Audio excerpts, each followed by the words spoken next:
Pennies and Pens. It's your girl, LoudPen, but you can call me Penny. Today's vlog is called Pen's Rhythm Nation Off the Wall by, the glare, Off the Wall by Michael Jackson.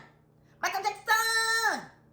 I'm sorry I'm yelling at you, Pennies and Pens. I'm sorry. That's why I go by LoudPen, because I talk very loud. I'm sorry. All right.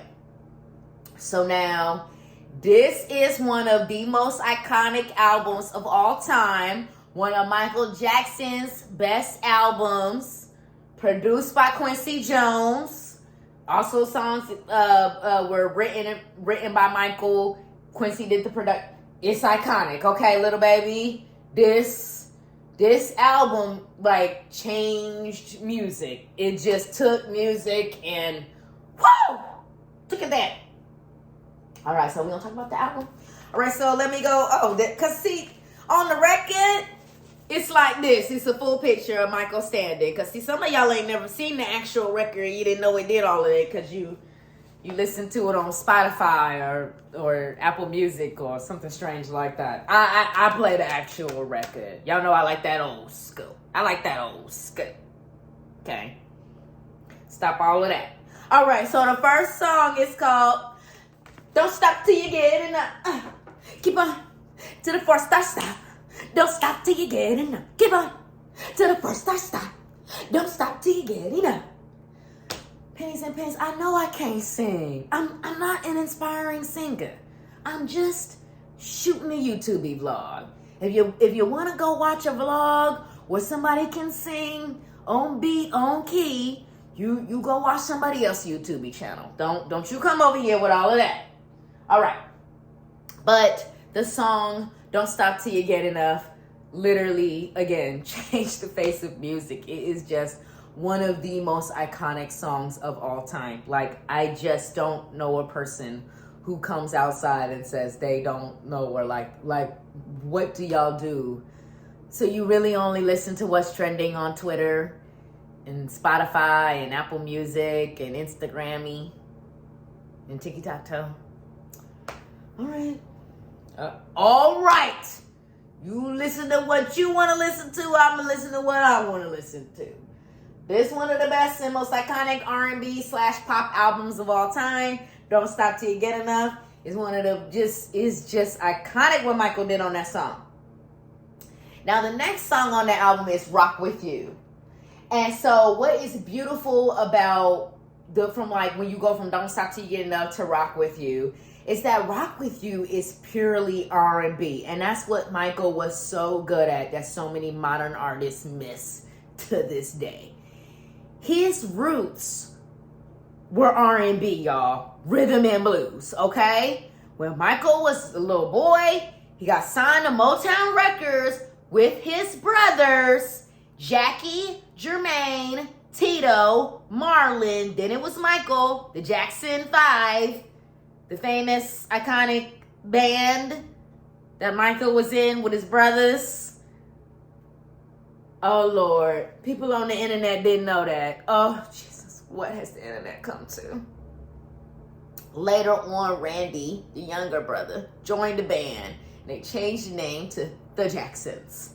We'll get to the Jacksons album that I have in a future vlog. I have the Victory album.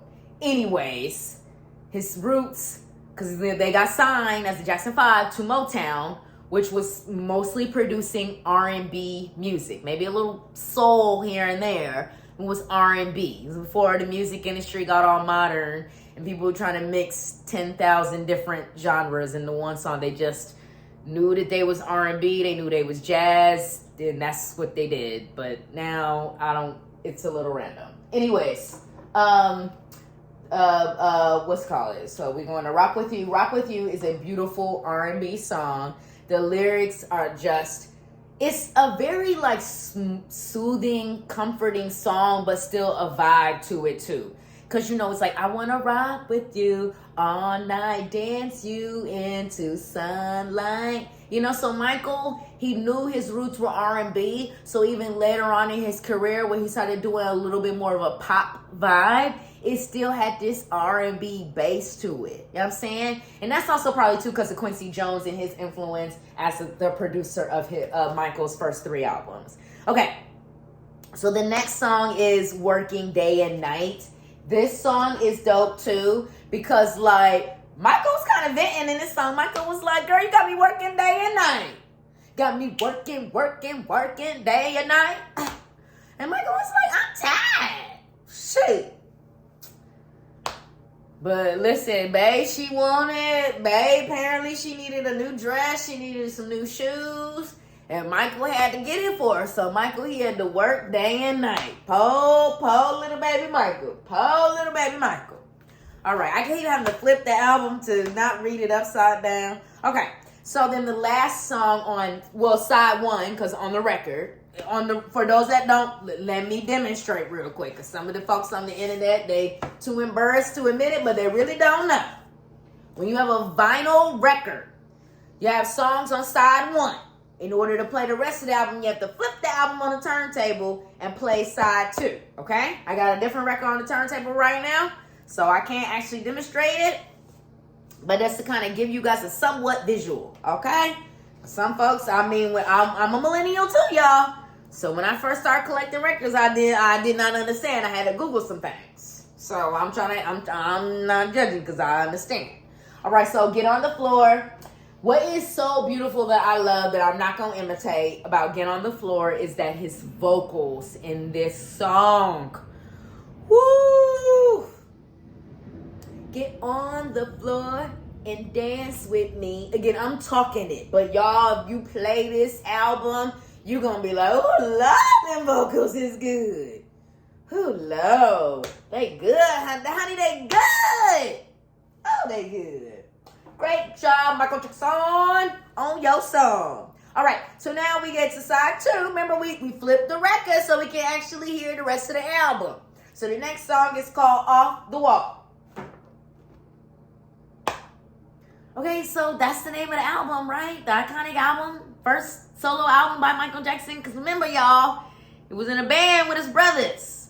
And keep in mind, for those that also might not know this on the internet, because you just don't know. I don't know why you don't know certain things on the internet. But anyways, Michael continued to make music with his brothers. The Victory album came out after Off the Wall. And I believe it came out after Thriller.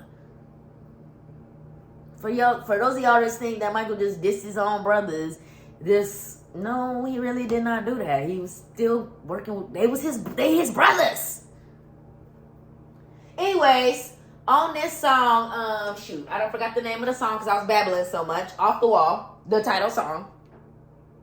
What is dope about Off the Wall is that if you really listen to the lyrics, it's actually talking about how you need to just live your life like off the wall, like be creative and be fun and do what you want to do in life instead of like doing what everybody else wants you to do. So it's a really, really powerful song lyrically, and I don't think a lot of people have necessarily gotten that over the years. That might go over some people's heads, but if you really listen to a lot of the lyrics that Michael wrote on songs, like they were very deep and they were actually saying really powerful things. I mean, I know people really used to get caught up on him as a performer because he was an iconic performer, but Michael was also a really iconic lyricist. He wrote really deep, really strong lyrics, okay? So the next song on that album is Girlfriend. Now, what I like about the song, sorry y'all, the book is falling off, so it's kind of messing up the record. Okay, there we go. Okay, so what's cool about the song Girlfriend again is that it's like the way he sings it vocally and then the lyrics, because it's like,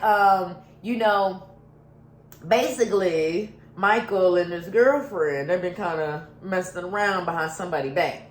So, in the song, he's literally saying, girlfriend, you better tell your boyfriend exactly what I've been doing, the letters I've been saving, so he's literally kind of like, being a little fresh. You've been a little fresh. All right, so now let's get to the next song, which is She's Out of My Life. Ooh, that song is, again, this is where Michael is very strong lyrically. Like, She's Out of My Life is such a powerful song. Like, seriously, because it's like, I'm done with this toxic female. She's out of my life. I'm moving on. Okay? But, like, also, let me look and make sure. Oh, no. Let me look in here for the song right quick, because I don't know if, She's Out of My Life was actually written by a different songwriter named Tom Baylor, I'm going to pronounce it as. Oh, wait, I forgot. Girlfriend was written by Paul McCartney. Forgot about that.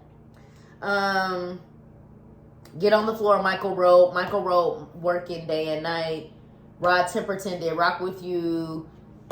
Michael wrote Don't Stop Till You Get Enough. All right, now we on the next song, I Can't Help It, which was actually co-written by Stevie Wonder and Suze Green, which is cool. Y'all, Stevie Wonder, y'all know Stevie Wonder powerful with pen. Don't slip on Stevie Wonder when he get a pen in his hand. Now, I haven't listened to this album in a long time, so I'm not really, like, I Can't Help It. It's not coming off. The melodies and the lyrics are not coming up to my head right now. Now, I do know the next song is The Falling in Love. This song is beautiful because of the way it's written, and it's just really sweet the way he sings it vocally. This was by Carol Bayer Sager and David Foster. And then the last song is also by Rod Temperton, Burn This Disco Out. That song is really dope too. And obviously, Burn This Disco Out is not something we're necessarily referencing anymore, but it's still about just like having fun, living your life, partying it up on the dance floor. Okay? So that's pretty much it when it comes to Michael Jackson Off the Wall. That's what I want to say about this album.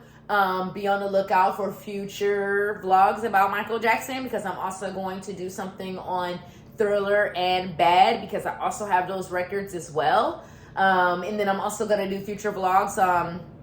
Because I just shot Pen's Rhythm Nation, controlled by Janet Jackson. So I'm also going to do Janet Jackson's Rhythm Nation album as well as her All For You album. So I'm just going through like the albums that I actually have physical copies of. Because like, you know, the Penny Black YouTube channel, I decided to focus it on K-pop and R&B. Because those are my two all-time favorite genres of music. So I already have content for days. And then it's just like fun and organic for me to create the content about that. And then also, like, because I have a lot of these albums on either a record or a CD, it's also kind of like encouraging people to start collecting physical music again. Because, like I said, I think like people, because they don't collect physical music, people like what they expect and what they look for in an artist and a song, it's the expectations just ain't as high. Because if you ain't gotta pay to access the song, album, or the artist, you can get everything for free through Apple Music or Spotify on whatever social media app. You just ain't that pressed, you know what I'm saying? But if you gotta go to the store, or even if you ordering it online, you still gotta pay. If you order it online, you gotta pay for shipping. If you go to the store, you gotta put gas in the car, you gotta get to the store, you gotta hope they actually had an album there. So it takes it back, takes music back, you know what I'm saying? And that's what I'm trying to do. I'm trying to take it back so we can elevate this thing a little bit, okay? So anyways, that's all I have to say. Bye. Thanks for watching. Bye.